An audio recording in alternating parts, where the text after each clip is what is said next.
আমরা নির্বাচন চাই, তবে রাষ্ট্র সংস্কারের দাবিগুলো আগে। যশোরের মুন্সি মেহেরুল্লাহ ময়দানে গণ অধিকার পরিষদের জনসভায় এমনই মন্তব্য করেন সংগঠনের সভাপতি নুরুল হক নূর। শুক্রবার বিকেলের সমাবেশে তিনি বলেন, গত 17 বছরের ফ্যাসিবাদ বিরোধী আন্দোলনে মতপার্থক্য থাকলেও আওয়ামী লীগের প্রশ্নে ঐক্য আছে এবং থাকবে। আওয়ামী লীগের হত্যা, গুম, লুটপাটের বিচার হতেই হবে এদেশের মাটিতে। আওয়ামী লীগের বিচার না হলে প্রয়োজনে জুলাইয়ের মতো আবারও গণ আন্দোলন গড়ে তোলা হবে। রাজনীতিকে দীর্ঘদিন ধরে লুটপাটকারীরা জমিদারি প্রথা বানিয়ে রেখেছিল।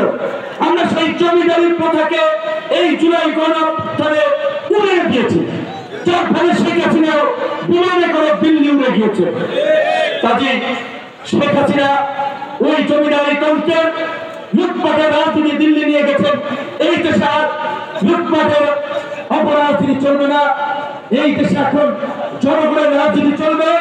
যারা জনপ্রতিনিধি হবেন তারা জনগণের প্রতি দায়বদ্ধ থাকবেন, রাষ্ট্র তার নাগরিকদের প্রতি দায়বদ্ধ থাকবেন। পুলিশ, রেল আইন শৃঙ্খলা বাহিনী কোন দলীয় বাহিনী হবে না, কোন সরকারের পেপার আইন হবে না, তারা জনগণের সেবা দানকারী একটি প্রতিষ্ঠান হবে। সেই জন্য আমরা বলছি, পুলিশ প্রশাসনের নিয়োগ পদোন্নতির একটি স্বচ্ছ প্রক্রিয়া নিশ্চিত করার জন্য এই ব্যবস্থার সংস্কার আনতে হবে। পুরানো ব্যবস্থা দিয়ে নতুন রাষ্ট্র ব্যবস্থা সম্ভব নয়। আজকে সেই কোটা সংস্কার আন্দোলন থেকে রাষ্ট্র সংস্কারের লক্ষ্যে আমরা একটি ছাত্র সংগঠন থেকে একটি রাজনৈতিক দল গঠন করেছিলাম। নিরাপদ সড়ক আন্দোলনে স্কুল কলেজের কিশোরেরা যেই রাষ্ট্র সংস্কারের আওয়াজ তুলেছিল, সেই রাষ্ট্র সংস্কার আজকে আমাদের সামনে সুযোগ হয়েছে, আজকে আমাদেরকে সুযোগ এনে দিয়েছে। তাই আমরা বলছি, রাষ্ট্র পুনর্গঠন না করে, রাষ্ট্র ব্যবস্থার পরিবর্তন না করে আমরা কোনো নির্বাচন চাই না। যশোরের মনিরামপুরে সড়ক দুর্ঘটনায় 13 বছরের স্কুল ছাত্রী হোসনা ইফফা নিহত হয়েছেন। গুরুতর আহত তার মা বাবা। বৃহস্পতিবার রাত আনুমানিক 10টা 30 মিনিটে বিজয়রামপুর খৈতলায় কেশবপুর থেকে যশোরে আসার পথে একটি অজ্ঞাত কারভার্ট ভ্যান পেছন থেকে ধাক্কা দিলে তাদের প্রাইভেট কার নিয়ন্ত্রণ হারিয়ে ছিটকে পড়ে। স্থানীয়রা দ্রুত উদ্ধার করে প্রথমে মনিরামপুর উপজেলা স্বাস্থ্য কমপ্লেক্সে, পরে রাত 11টা 15 মিনিটে যশোর জেনারেল হাসপাতালে নেওয়া হয়। কর্তব্যরত চিকিৎসক রাত 11টা 55 মিনিটে ইফফাকে মৃত ঘোষণা করেন। আহত বাবা গিয়াস আহমেদ সোহেল ও মা স্বপ্নিল ইসলামের চিকিৎসা চলছে। স্বপ্নিলের অবস্থা গুরুতর হওয়ায় তাকে ঢাকায় রেফার করা হয়েছে। নিহত ইফফার বাড়ি নড়াইল সদর উপজেলার ভওয়াখালীতে। যশোরের সংসদীয় আসনের সীমানা অপরিবর্তিত রাখার দাবিতে জেলা ছাত্র দলের গণমিছিল। শুক্রবার বিকেল 5টায় চারখাম্বার মোড় থেকে শুরু হয়ে গুরুত্বপূর্ণ সড়ক প্রদক্ষিণ শেষে লালদিঘি পাড়ের জেলা কার্যালয়ে পথসভার মধ্য দিয়ে শেষ হয়। এ সময় বক্তারা বলেন, যশোর সহ সব আসনে বর্তমান সীমানা অক্ষুণ্ণ রাখতে হবে। ভোটাধিকার রক্ষায় যে কোনো অপচেষ্টা রুখতে যশোরবাসী ঐক্যবদ্ধ। তারা আওয়ামী সন্ত্রাসীদের দ্রুত গ্রেপ্তারের দাবি জানান। কর্মসূচিতে জেলা বিএনপির সাংগঠনিক সম্পাদক ইঞ্জিনিয়ার রবিউল ইসলাম, যুবদলের সদস্য সচিব আনসারুল হক রানা ও স্বেচ্ছাসেবক দলের আহ্বায়ক মোস্তফা আমির ফয়সাল সহ নেতাকর্মীরা অংশ নেন। সার্বিক পরিচালনায় ছিলেন জেলা ছাত্র দলের সাধারণ সম্পাদক কামরুজ্জামান বাপ্পি।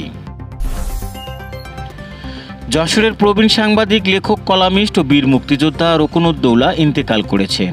ইন্না লিল্লাহি ওয়া ইন্না ইলাইহি রাজিউন।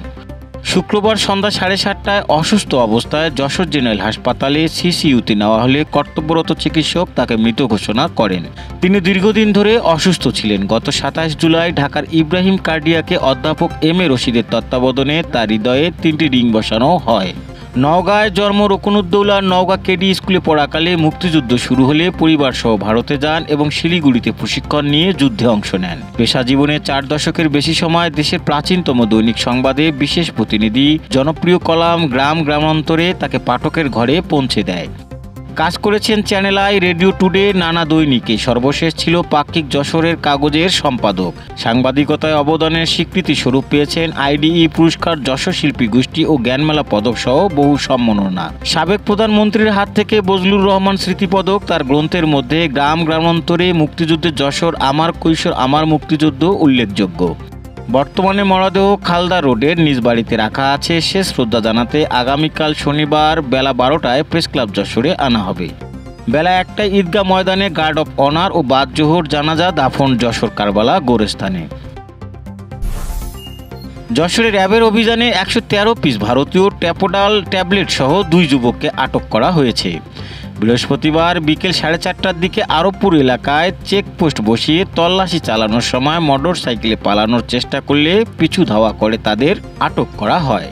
আটককৃতরা পুরাতন কসবার সাব্বির হোসেন রিয়াদ ও বেসপরার শুভ দেবনাথ। র্যাব জানায় তাদের পকেট তল্লাশি করে ট্যাপোডাল ট্যাবলেট উদ্ধার করা হয় ও মোটরসাইকেল জব্দ করা হয়েছে। দেশ বিদেশের খবর সবার আগে জানতে ভিজিট করুন ratdennews.net।